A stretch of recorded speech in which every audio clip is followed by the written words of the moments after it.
सगळ्यांना श्री स्वामी समर्थ. फूडी संजयमध्ये आपलं स्वागत आहे. आज आहे दत्त जयंती. तर दत्त जयंतीला गोड म्हणून नैवेद्य काय करायचा, तर मी ठरवलं की आज मालपोळा काढूया. तर त्यासाठी मी गव्हाचं पीठ घेतलं, थोडंसं अर्धा वाटी, तेवढंच अर्धा वाटी बारीक रवा घेतल्याच्या नंतर वेलची कुटून घेतली खलबत्त्यामध्ये. वेलची टाकल्याच्या नंतर थोडंसं मीठ टाकायचं आणि मग ते सगळं मिश्रण एकत्र करायचं. आज म्हटलं दत्त जयंती आहे ना, तर देवाला नैवेद्य दाखवायचं आहे. तर गोड काय करणार, तर म्हटलं मालपोळाच करूया, लक्षात आलं. आणि मग थोडं थोडं पाणी घालून आहे ना, असं मध्यम पीठ करून घ्यायचं. पातळ पण नाही जास्त आणि जाड पण नाही. थोडं थोडंसं पाणी घालूया आणि पीठ करून घेऊया. हे बघा. आणि मी तुम्हाला साखर घालायला सांगायलाच विसरलो. मेन म्हणजे साखर हवी त्याच्यात, तर मालपोळा होणार. तर मी विसरलेलो, म्हणून आता मी परत दाखवतो आहे. हे बघा, साखर घालून झाल्याच्यानंतर हे बघा असं बॅटर हवं त्याचं.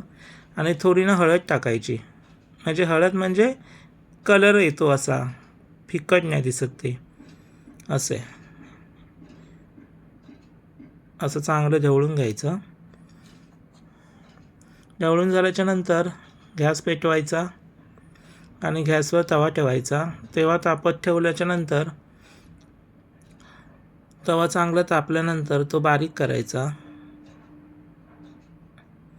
नाहीतर मग मालपोळा आपला जळू शकतो. तवा आता तापलेला आहे. आता तेल टाकूया. हे बघा, तेल टाकून झाल्याच्यानंतर आपण पोळ्या कशा काढतो आंबोळ्या, तसाच प्रकार करायचा आहे. हे बघा, किंवा बेसनचा पोळा कसा काढतो तसाच प्रकार. हे असं मस्तपैकी पसरून घ्यायचं. तुम्हाला मोठा हवा तर मोठा, छोटा हवा तर छोटा, असं कसंही काढा. आणि बाजूने ना तेल सोडायचं. हे बघा. आणि गॅस मंद आचेवर ठेवायचं, म्हणजे मध्यम ठेवायचा, फास्ट नाही करायचं, जळू शकतो. हे बघा. आणि झाकण ठेवायचं आणि 2 मिनटाच्या नंतर झाकण उघडायचं.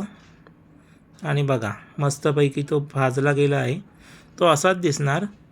परत थोडं तेल टाकायचं, कुरकुरीत एकदम ना, कुरकुरीत होणार तो. हा बघा, आता खालून पण व्यवस्थित भाजत आलं आहे, व्यवस्थित ते पीठ. परत दुसरा आपण काढूया मालपोळा. तो झाला आहे. तसंच करायचं आहे. हे बघा, मस्तपैकी पसरून घ्यायचं. आज दत्त जयंती, आज चांगला दिवस होता.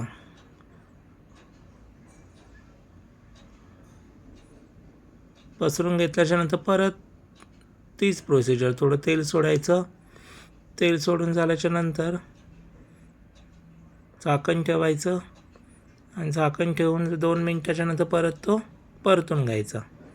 हा बघा, हा जळला नाही आहे, तो अशाच प्रकारे होणार, कारण गव्हाचं पिठा मी गॅस बारीक ठेवला आहे, नाही तर तुम्हाला वाटते जळला. अशा प्रकारे तो दुसरा पण आता रेडी होणार आहे. 2 मिनटं झाकण ठेवूया. आणि झाकण आता 2 मिनटं आले, झाकण काढूया.